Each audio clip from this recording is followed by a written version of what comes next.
हमारी urban local bodies की meeting हुई। पार्टी ने एक कमेटी गठित की है।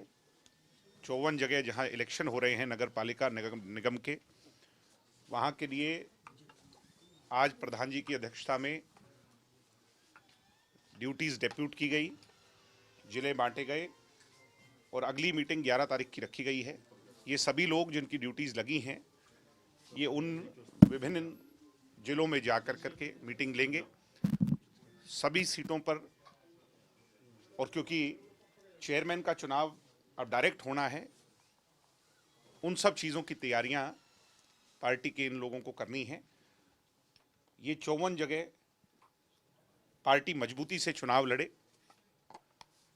और ज़्यादा से ज़्यादा इसमें बर्थ जो है, इसकी सीट्स जो हैं पार्टी के कोटे में पार्टी जीत करके लाए, उसकी तैयारियों के लिए आज कमर कसने का काम प्रधान जी की अध्यक्षता में यहाँ मीटिंग में हुआ है। मुझे उम्मीद है कि जो ड्यूटीज़ लगाई हैं अगले 1 माह के अंदर अंदर चुनाव अनाउंसमेंट से पहले हम पूरी तरह इसके लिए तैयार हो जाएंगे। इसमें प्रधान जी की अध्यक्षता में, सरदार निशांत सिंह जी की अध्यक्षता में हमारे दोनों ही मंत्रीगण आदरणीय अनूप धानक जी, बबली जी, डॉक्टर के.सी. बांगड़ जी, ईश्वर मान जी, चौधरी रणधीर सिंह जी, सुरेश मित्तल जी, राजेंद्र लेतानी जी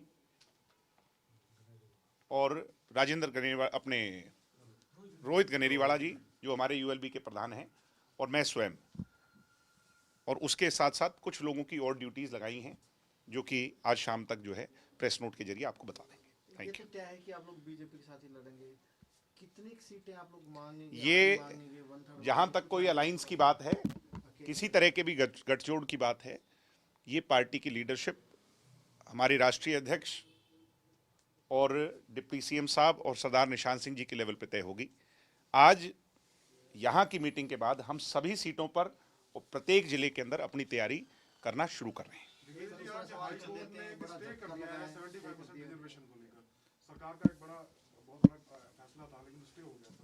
इसको बिल्कुल भी किसी भी तरह से कोई सेटबैक के तौर पे नहीं देखा जाना चाहिए।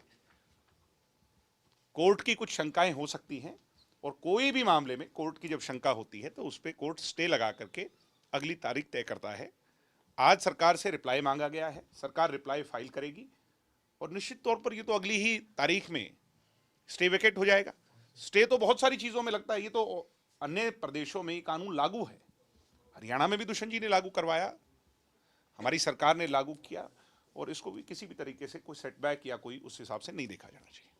सर, किस तरीके से देखते हैं, जो इंडस्ट्रियल एसोसिएशन की बात करें तो उनका कहना है कि वो सारी शंकाएं इंडस्ट्रियल एसोसिएशन की कंसिडर कर करके कोर्ट ने सरकार से जवाब मांगा है और तब तक के लिए इसको स्टे किया है। और जैसे ही वो जवाब फाइल हो जाएगा और साइड बाय साइड उन एसोसिएशन से भी सरकार के और सब लोग बातचीत करेंगे। सबको कॉन्फिडेंस में लेना जरूरी है। ये हरियाणा के भविष्य का विषय है, हरियाणा की इकोनॉमी का विषय है। सब लोग हमारे हैं, इंडस्ट्रीज भी हमारी हैं और हरियाणा का यूथ भी हमारा है, मगर यूथ की रिजर्वेशन की इस लड़ाई को हम किसी तरह से भी कमज़ोर नहीं पड़ने देंगे। ये कानून मजबूती से लागू हुआ और आगे भी मजबूती से इम्प्लीमेंट होगा, इसमें कोई दो राय नहीं। लेकिन इसमें सर एक बात ये कि कानून को सरकार ने नोटिस जरूर किया, जवाब मांगा, लेकिन कोर्ट ये भी कह सकता था कि स्टे ना देता और सरकार जवाब देती तो कुछ तो खामियां रही होंगी। और कुमारी सैलजा अभी यही कह रही थी कि जानबूझ के दिखावा था, सरकार सीरियस नहीं थी इसको देने के लिए। ये बहुत मजबूत कानून है, मैं दोबारा से इसको रिपीट करूंगा, ये बहुत मजबूत कानून है। जब भी कोई पक्ष कोर्ट में जाकर के कोई शंकाएं रखता है तो फिर कोर्ट तब तक के लिए उस मामले को विचाराधीन कर करके स्टे करता है। ये किसी भी मामले में होता है, एक नॉर्मल सी कोर्ट प्रोसीजर है। इसको कहीं से भी किसी भी तरीके से वैसे नहीं देखा जाना चाहिए कोई सेटबैक के तौर पर या कोई झटके के तौर पर। ये हमारा मजबूत कानून है, हमने इसके लिए बहुत लंबा संघर्ष किया। इस कानून को लागू करेंगे, लाखों हरियाणवियों को नौकरी दिलवाएंगे, ये हमारा मिशन है। मिशन के अंदर रास्ते में बैरियर्स भी आते हैं, अच्छा बुरा सब आता है, उन सारी चीज़ों को पार करके 75% कानून हरियाणा में लागू होगा और यूथ को इसका फायदा मिलेगा। सर, जिस तरीके से फ्लॉसेस देखे गए थे, खुद उप मुख्यमंत्री दुष्यंत चौटाला कहा था कि जिस तरीके से ईंट भट्टे की जो लगी हुई है वहाँ पे स्किल्ड लेबर्स नहीं है, उसके मद्देनजर उन्होंने उनको भाई रियायत बहुत दी। सारी बहुत सारे एक clauses एक थे विषय जो नहीं है, उसके लिए एक विषय नहीं है, आप एक रेवोल्यूशन ला रहे हैं, एक क्रांति का जन्म हुआ है, तो फिर बहुत सारे लोग उठेंगे, उसमें अपना फायदा नुकसान भी देखेंगे, बहुत सारी चीजें हैं। अब उन चीजों पे माइन्यूटली जाएंगे तो ये शाम हो जाएगी चर्चा करते करते। मैं तो सीधा सीधा ये कहूंगा कि हमारा स्टैंड इस चीज को लेकर के बहुत मजबूत था। हमने बहुत मजबूती से विकट विपरीत परिस्थितियों में इसकी लड़ाई लड़ी। हरियाणा की जनता ने हमें मैंडेट दिया इसके लिए, हमने इसको लागू किया। हमारी नीयत, हमारी नीति साफ है और कोर्ट के अंदर हम कोर्ट के फैसले का सम्मान करते हैं।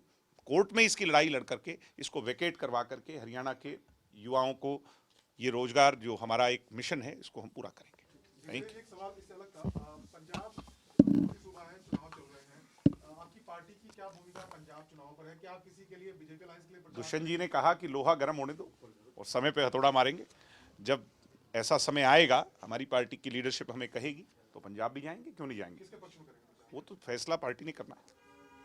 हरियाणा में हम भारतीय जनता पार्टी के साथ अलायंस में हैं, हम उसके पक्ष में पंजाब जाएंगे जो हरियाणा के पानी हरियाणा को देने की बात करेगा। सर, किसान एक बार फिर से जो है जंतर मंतर के लिए कूच कर रहे हैं, उनका साफ तौर पर निश्चित कहना तौर पर क्योंकि केंद्र की सरकार ने कुछ बातों को माना, ये वापस लिया, तो उसमें वो कुछ बातें अभी तक पूरी नहीं हुई हैं जो केंद्र की सरकार के अधीन हैं और उसके लिए वो अपना संघर्षरत हैं। हम भी उन सभी चीज़ों के पक्षधर हैं और किसानों की सपोर्ट में हैं।